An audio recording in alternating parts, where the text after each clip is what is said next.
Hello, I'm Lieutenant General Todd Semonite, 54th Chief of Engineers, and today we're on the road again, and we're really assessing disaster response capability of the Corps of Engineers in the Virgin Islands. Today we're on St. Thomas, one of the 3 islands in the Virgin Islands, and as you know, Hurricane Irma just went through here several days ago, and I just hit the ground a couple hours ago to be able to see the devastation and to be able to understand what the Corps of Engineer team can be able to do to be able to help these great people. Again, we're working here for FEMA in our Emergency Support Function number 3 role. Just had a great meeting with the federal family. We had the Congresswoman from this area here, the FEMA Deputy Director, the Lieutenant Governor, along with one of the Vice Admirals from the Coast Guard and the local power authorities to be able to assess what are those critical things we can do to get these people back to routine as fast as possible. John Lloyd is with me. This is mainly a Jacksonville district, but we bring, when we have big disasters, we bring extra command and control in to augment. And we knew that this mission was so big, we wanted to bring one of our district commanders in. John commands the Pittsburgh district. John, you've been here a couple of days now. Tell our Corps team, what do you see as far as the devastation, and what kind of missions will we be expected to do? Yeah, right, sir. So we're bringing in a world-class team. We've had subject matter experts across USACE in here looking at debris, roofing, power, and infrastructure, and they've been on the ground, Chief, a few days now. We're getting those assessments completed, technical assistance to the government of the Virgin Islands to help them and get ready to execute, especially the power and roofing missions right away.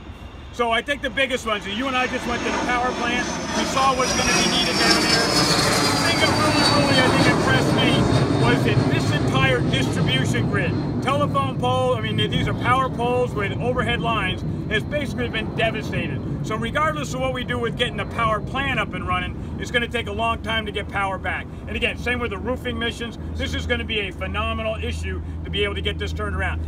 We can't do this mission without our ESF3 team leaders. Mike Ornell is with me. Mike is actually in a civilian role. He works back in the Jacksonville district with our interagency and international. But today he's down as a Corps of Engineer employee to be able to make sure that we can be a liaison back to the local emergency management guys from Virgin Islands. Mike, tell our Corps team a little bit about what did you see down here and what does the Corps bring to these kind of disasters in support of FEMA? Yeah, yes, sir. Sir, I was here embedded before the storm. I cannot tell you just how devastated the whole island is from the electrical system and the debris and the combination of both. The VITEMA, we're working hand in hand with FEMA and VITEMA as a team.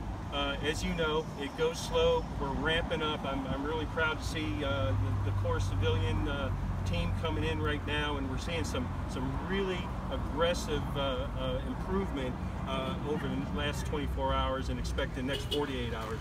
Well, Mike, when I hit the ground, within about 10 minutes, I saw people with red and white shirts coming off an airplane. It made me feel good to know that the Corps team's down here. And again, this is a local and state issue, but when the federal government needs to stand up, FEMA asks for us as the Corps to come up and support them, along with our great partners throughout the rest of DOD. So we're really proud of what you're doing down here. I want to just tell you guys, this is going to be a tough fight. This is going to be a long, drawn-out operation, but the people of the Virgin Islands, Puerto Rico, Florida need the federal government, and specifically the Corps, to be able to continue to be able to get them back to any kind of a sense of normal. So Mike, thanks for being here. Job well done. And John, you got a long road ahead of you, but you're the right guy to be here to make this happen. So from the Virgin Islands, the federal government's all in. We need to help these people and get them back to normal.